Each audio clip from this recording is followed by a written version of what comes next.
ترامپ سزای نوێی لە دژی ئیران واژوو دەکات.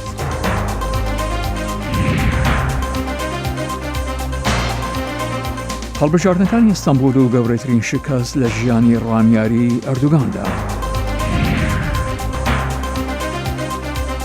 ڕێژەی بیەکاری لە هەرێمی کوردستان لەسەرەوەدایە.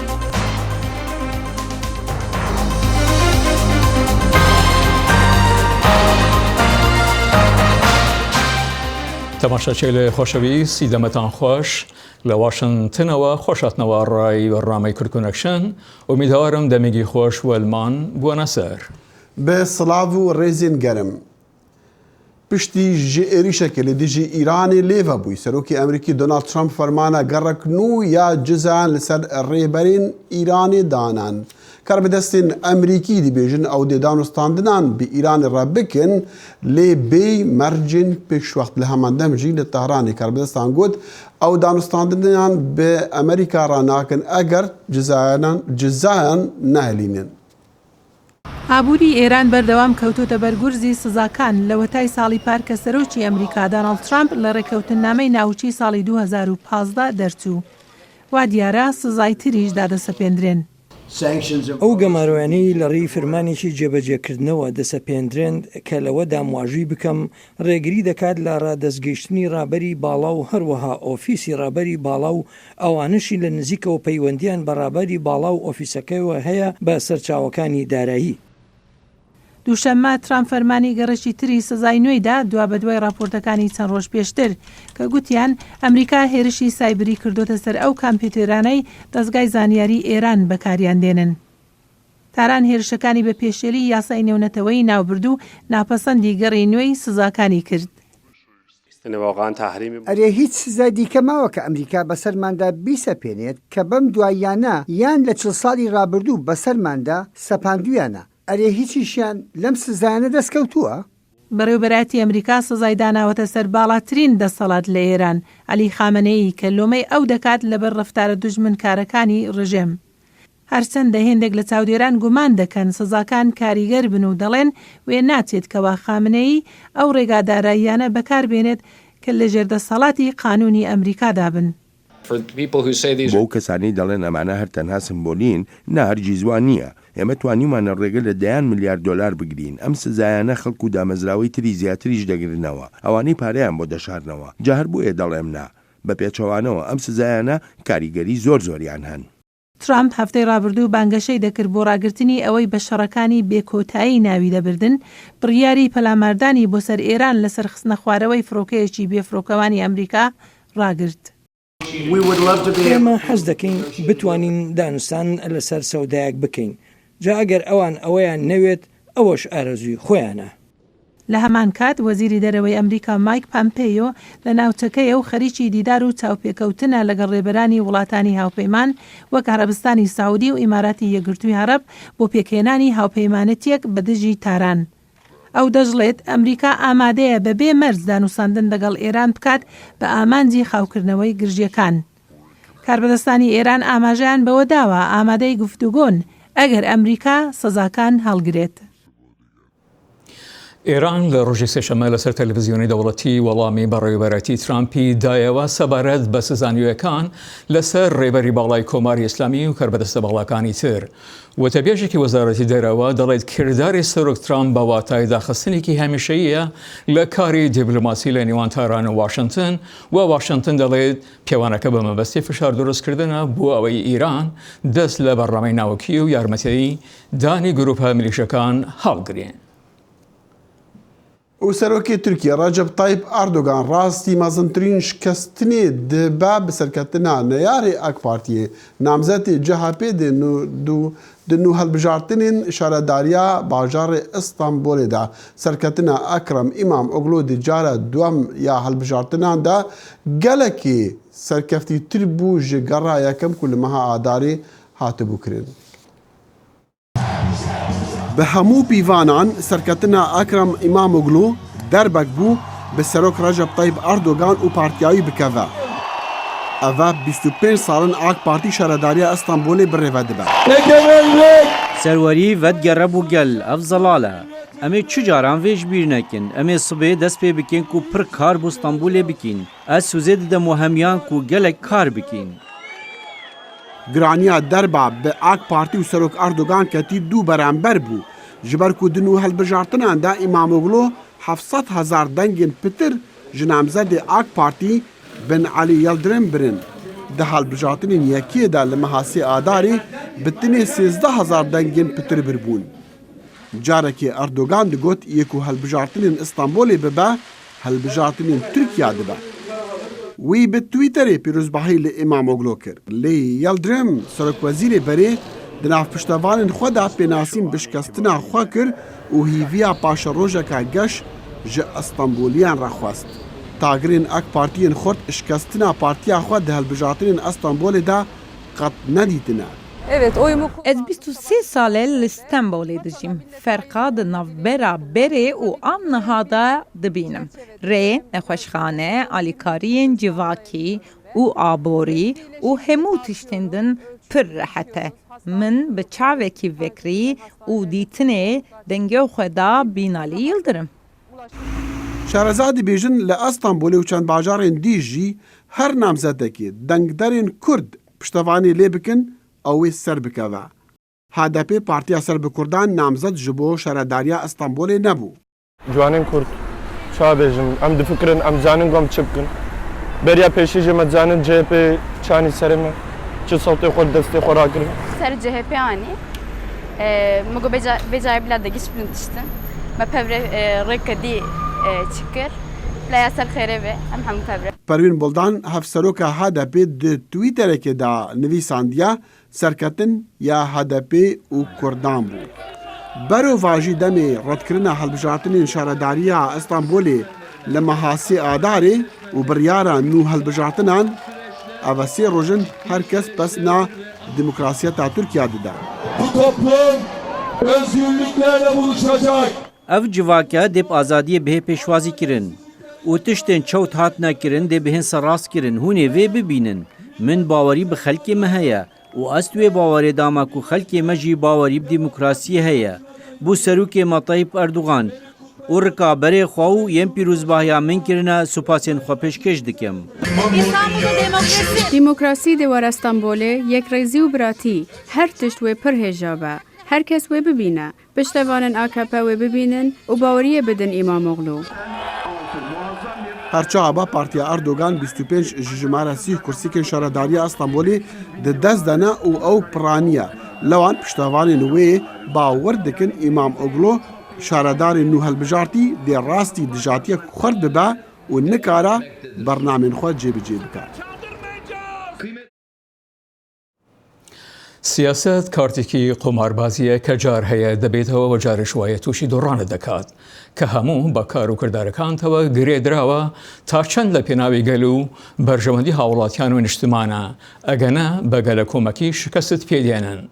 ئیمامەغڵۆ جارێکی تر و زۆر باشتر لەوەی پێشووتر لە هەڵبژاردنەکانی ئێستانبولدا ئەردۆگان و ئاکەپەی بردەوە.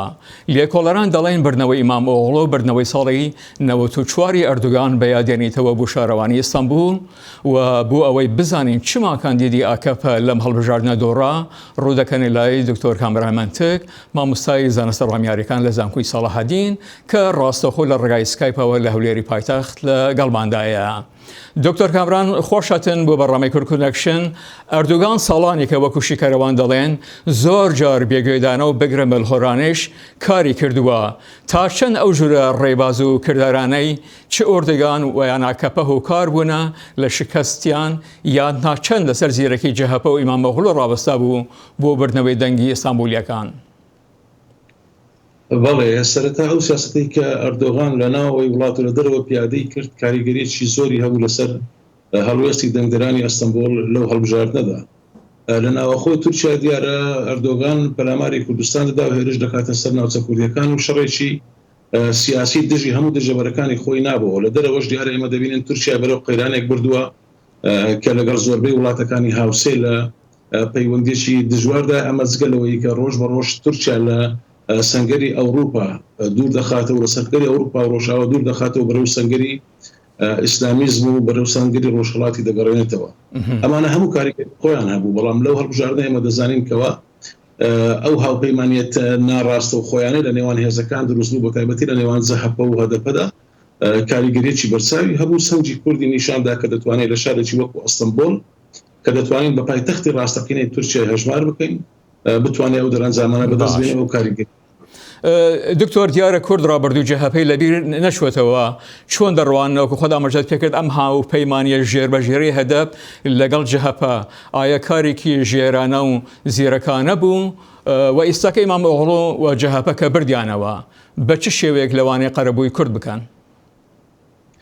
بەڕاستی جارە ئێمە دەبێت سنجی هەڵبژاردنەکە وەکو خۆی ببینین هەڵبژاردنەکە لە شارێک بووە لە هەموو تورکیا نەبوو لە بەرەوەی تاوەکو ئێستا لە هەموو تورکیا ئاک پارتی هێزی یەکەم بوو چ لە هەڵبژاردنەکانی سەرۆکایەتی کۆمار و چ لە هەڵبژاردنەکانی تری حکوومەت جەهەپە ئێستا زۆرینەی کوشتەکانی دەسەڵاتی ڕاستەقینەت ببوورە ئاک پارتی تاوەکو ئێستا زۆرینەی دەسەڵاتەکان لە دەستی ئاک پارتیدایە بەڵام چی بۆ کوردەکان من پێم وایە بەنسبەت ئەستەمبۆل ئەو زیاتر بەجێری ئەستەمبۆل کار دەکاتن وەکو خۆی باسی کە تەنان لە چاوپێک کوردەکانیشی نەدەوێرایە خۆی نەبوو بە شێوەیەکی ڕاشکاوانە باسی مەسەلەی کورد بکەوە ئەو دەیگوت من باز لە هاوڵاتی دەکەم مامەڵە لەگەڵ هاوڵاتی دەکات جا هاوڵاتەکە هەر ڕێگەزێک بێتن باش ئەم بردنەوەیە چه کاریگەری هەیە لەسەر ئایندەی ئاکەپە و ئەردوگان لە تورکیا و بەتایبەت بۆ هەڵبژاردنەکانی داهاتووی پەرلەمانی و سەرۆکایەتی وەکو دەڵێن بردنەوەی ئەستانبول واتای بردنەوەی تورکیایە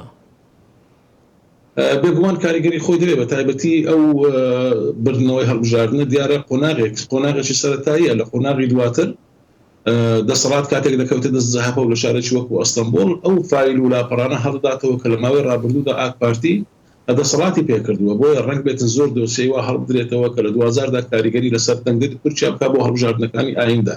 باشە دکتۆر لە ساڵی 2013 مەسعود بارزانی سەرۆکی و دەمەی هەرێمی کوردستان لە کاتی هەڵبژاردنەکاندا سەردانی تورکیای کرد سەردانی ئەم جارێ نێچیروان بارزانی دیسان هاوکاتە لەگەڵ هەڵبژاردنەکانی ئیستانبول تا چەند سەردانەکەی بەم هەڵبژاردنەوە گرێدرا بوو و چ سوودێکی تێدایە چ بوو کوردی باکوور و یاخود باشوور بەڕاستی سەردانەکەی سەرۆکی هەرێمی کوردستان و پێم وایە زیاتر پەیوەندی بە هەندێک بابەتی هەرێمەوە هەبوو لە نێوان هەرێم و بەغدا و لە نێوان هەرێم و تورکیا ئەو مەسەلانەی پەیوەستە بنەوت بەڵام بێگومان هەڵبژاردننی کاتەکەی بۆ ئەوەی سەردانی تورکیا بکات دیارە ئاماژەیەک بوو بە شێوەیەکی ناڕاستەوخۆ بۆ دەنگدەری کورد لە باکووری کوردستان کە من پێم وایە ئاماژەیەش چەند دروستم بوو لە 2000دا بینیمان نەیتوانی هیچ کاریگەریێک بکاتن و خەڵکی باکوور بۆ ئاراستەیە دەنجیاندا کە حزبەکانی خۆیان داوایان لێ دەکردن.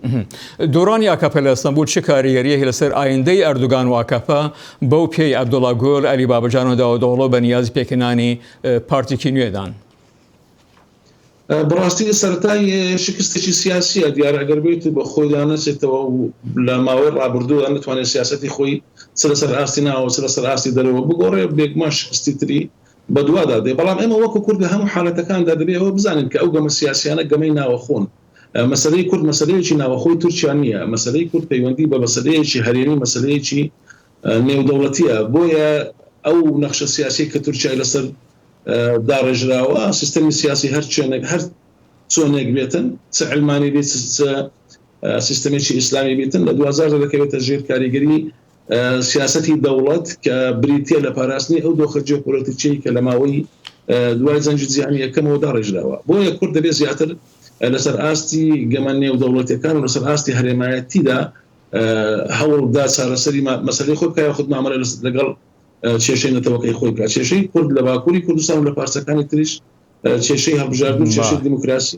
کێشەی نەتەوەیەکە. دکتۆر وەکو باز دەکرێت ئەردوگان دیارە بەنیازی دروستکردنی جوورە جیاوازیەکی بوو لە نیوان پارتێکەکارانی کوردستان و هەدەپ ئایا شتێکوا لە ئارادا بوو یان ئەسن سەرکەوتوو بوون؟ بەبێگومان شکستی هێنا تاوەکو ئێستا شکستی هێناوە هەرچەندە ئەردۆگان هەوڵ داتن هەر کەسێک کەوا لەگەڵ سیاسەتەکانی ئەو نەگونجێ بە تیرۆریزمی لە قەڵم بداتن لە کاتێکا خۆی ئەمە دەبینین لە سووریا و لە زۆربەی ناوچەکانی عەرەبی پاڵپشتی هێزە تیرۆریستەکانە لە لیبیا لە سوودان لە سووریا لە عێراق بۆیە ئەردۆگان وەکو دروشمێک ڕەنگ بێ ئەو متمانە و ئەو ڕازگۆیی تێدا نەما بێکەوە بتوانێت سەرکەوتن لەو بەدەست بێنێت. دکتۆر کامەرامەتێک مامۆستای زانستە ڕامیارەکان لە زانکۆی ساڵاهەدین زۆر زۆر سپاس. زۆر سپاس.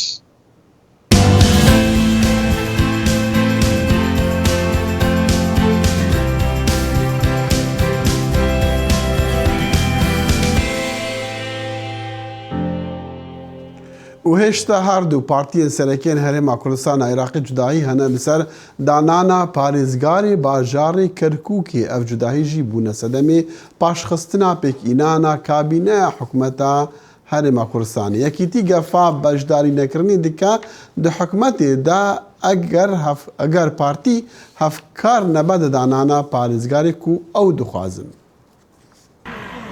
کێشەی نێوان یەکێتی و پارتی لەسەر پۆستی پارێزگاری کەرکووک بەردەوامە. یەکێتی هەڕەشەی بەشداری نەکردن لە حکوومەتی هەرێم دەکات گەر پارتی هەماهەنگی لەگەڵ نەکات بۆ وەرگرتنەوەیە و پۆستە. چون کەرکووک هەموو کوردستانە یعنی وەرە لە هەر چوار پارچەی کوردستان کە باسی ئەوە بکەی یعنی پیان وایە کەرکووک بەنی ئەبێ بپارێزرێ بۆ پارێزگاریکردنی کەرکووک ئێمە شەڕی ئەوە ئاکەین کە بێنە بێ محافزەکەی کەرکووک بێ پارتی نهاتە ژێربارەوە لكل حادث حديث ئێمە پێمان وایە و کاتێ ئێمە هەڵوێستێکی تایبەتمانەیە وە کارشی لەسەرەکەین بە پارتیشمان و تووە پێمان توێ هێزی هیەکێتی ئەو هێزە نییە کە فەرامەشکە بەبێ ئێمە حکومەتەکەتان هاوسەنگ نابێ یعنی ناتوانن حکومەتێک دروستکەن کە حکومەتی هەموو کوردستان بێ. پارتی دیموکراتی کوردستانیش بێ گوێدانە هۆشداریەکانی یەکێتی سەرقاڵی پێکێنانی حکوومەتی هەرێمە بەرپرسێکی ئەو حیزبەش دەڵێت پارێزگاری کەرکووک هیچی پێ ناکرێت. من تێناگەم برادرانێکیتی بۆ تێناگەن ئەو مشکلەکەی ئێمە لێرە ئیکاتی خۆی اتفاقێکە کراوە لەگەڵ هەرێم و لەگەڵ بەغا بۆ چوار مەرحەلە کراوە. مەرحەلەی سێهەم چوونی محافزە مەرحەلەی سێم یەکەم چونە دەروی حەوتی شعبیە دووەم گەڕانەوەی پێشمەرگە و جێشی عێراقی بۆ دەوروبەری بۆ دەرەوەی شارەکان لە کاتی پێویستە بەکاربێن ئەمە بۆ خانەخێنیش دروستە بۆ دۆستخورمانتەوە بۆ شنگالیش نەگەر کەرکووک. مەرحەلەی سێم گەڕانەوەی محافزە چوارهەم گەڕانی بارەگای حیزبەکانی ئێمە بە ئاڵای کوردستانەوە هەر محافزێک پارتیش دابنیت ئێستا هیچی پێ ناکرێت. عەرەب و تورکمانەکانی کەرکووکیش دەڵێن ناکۆکی نێوان یەکێتی و پارتی تەنها گرفتی بۆ پۆستی پارێزگار دروست نەکردووە بەڵکو ئەنجومەنی پارێزگاشی ئیفلیج کردووە. أكيد العرب والتركمان اليوم بەدڵنیایەوە عەرەب و تورکمان زۆر ئاسوودەن بە تایبەتی بەهۆی کێشەی نێوان پارتی و یەکێتی چالاک نەبوونی دانیشتنی ئەنجومەنی پارێزگەر بەهۆی عەرەب و تورکمانەوە نییە بەڵکو بەشێکی ئەنجومەنەکە دوورن لە کۆبوونەوەکان و ئەنجومەنەکە پەکی کەوتووە.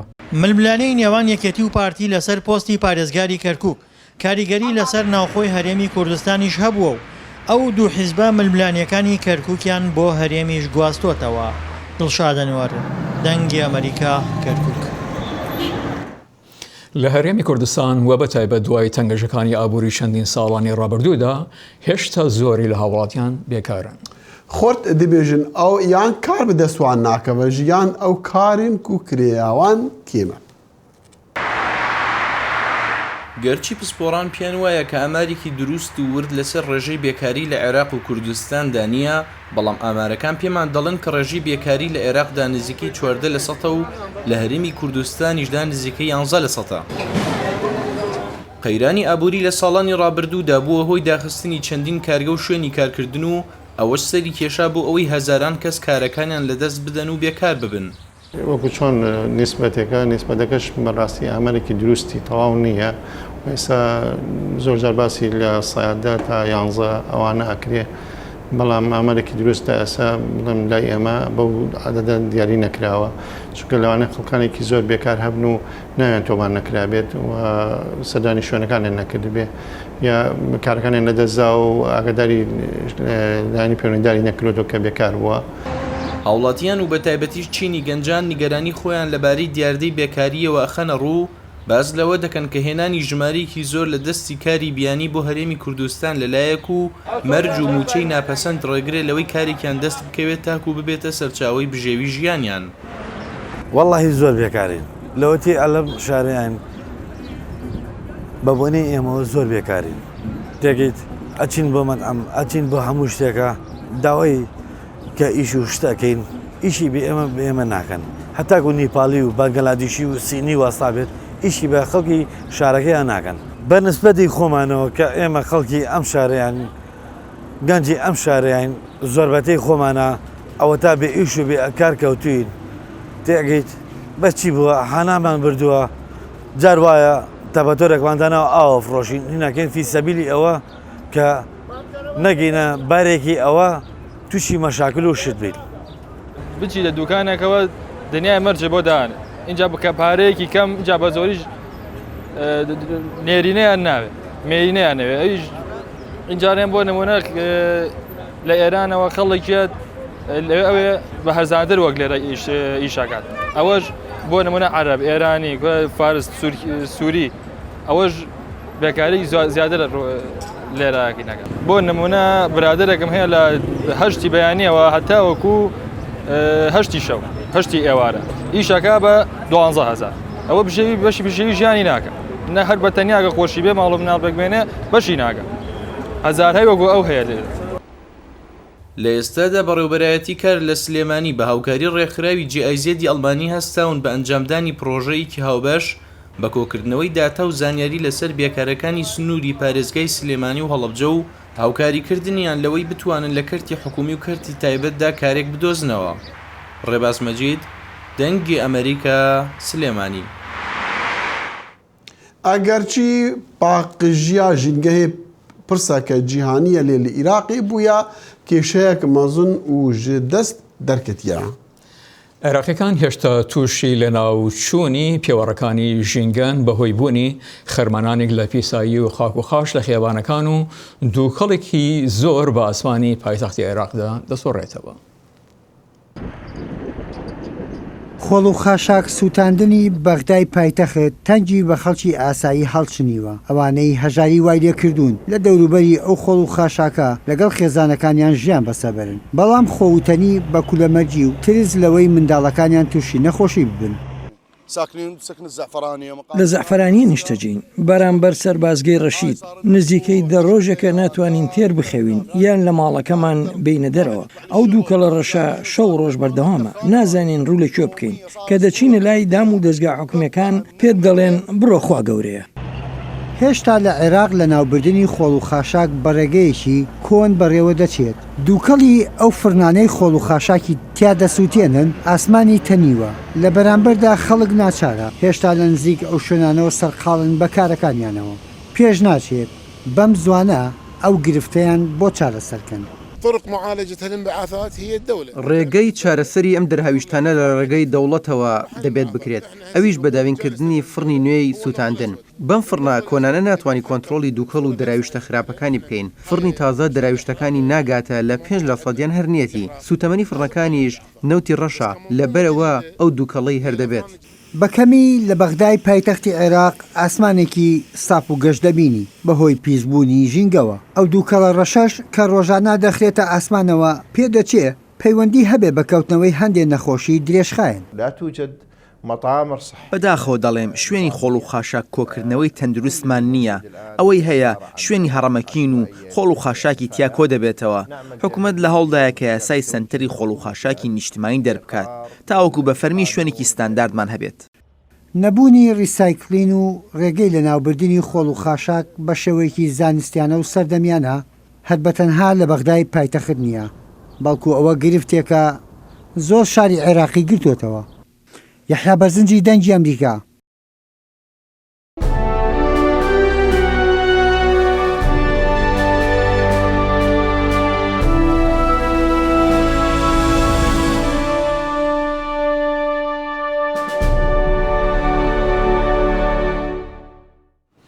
هاشم پەنابەرێکی ئاوارەیە لە ئەفرینەوە کە ماڵەکەی بەجێهێشتووە سەرڕای هەموو مێنێتیەکان ئەو کۆترەکەشی لەگەڵ بوو ئوردوگای پەنابەران لە شەهبا هێناوە کە دەڵێن زۆر خۆش دەبێ و دەیەوێ هەمیشە شوێنێکیان هەبێ هەر چەند خۆی لە ئەفرین و لە ماڵ و دیارەوە دوورە. هاشم عەبدەڵڵە ji gundê Qîbarê yê Efrînê ye ew niha li kampa serdemiya penaberên Efrînê dimîne. Gava ku mirov li kûnê wî dinêre dibîne ku ne tenê malbata Haşim pêre dijî lêbelê kevûkên wî jî li kêleka kûnê wî dijîn. Ku dema kûçbûna Haşim ji Efrînê wî kevûkên xwe jî bi xwe ra derxistine. Pêncî qumrî min hebû, pêncî kevûk hebûn onê. Min êvê honîn, nêvin honîn. Min êvê honîn teyara hafê min bû. Ez seraha tirsiyom. Ez tirsiyom. اترسيهم تيار الحافين بو اترسيهم من امني من عجلاكر من نيفي بخاراني ونيفي شنو من ما واز بشتي قشتم في داري از بوشمان بو مگو خيره ها قمري من وقصول جا منن شقا سال جامنن ومقوم شنو خوشتن جبو دربدرن عفرینه کەڤوکên هاشم بوونە وەسیلەیە کۆپێ سەبرا خوتینن کو دê jiyana penabertiyê û dûrketina ji cûhwaran de ev teyr dihêle bihna wan fireh bibe. Her şevê şev dibe etem cem aşım em zixora em ser kew godayîn dikin em hêkom zê dikin em li qumrî zê dikin qumrî pê sebra me tê donê bîno me pê derdikeve. Yek cara efrîn tê bîra me em li qumrî zê dikin kevika efrîn tê bîra me qandî em pir kevik zime weka çawanê weka aşîtiye kevik pir tiştekî xweş e pir tiştekî muqedes e cem e. Haşim ji mêj da kevûkan xwedî û tîmar dike lewma ew bi baldarî li wan dinêre û hizir dike ku kevûkên wî jî bîra efrînê kirine. Lê çê nabe ew wan bifirîne çimkî dê vegerin efrînê û bi destê komên çekdar kefin.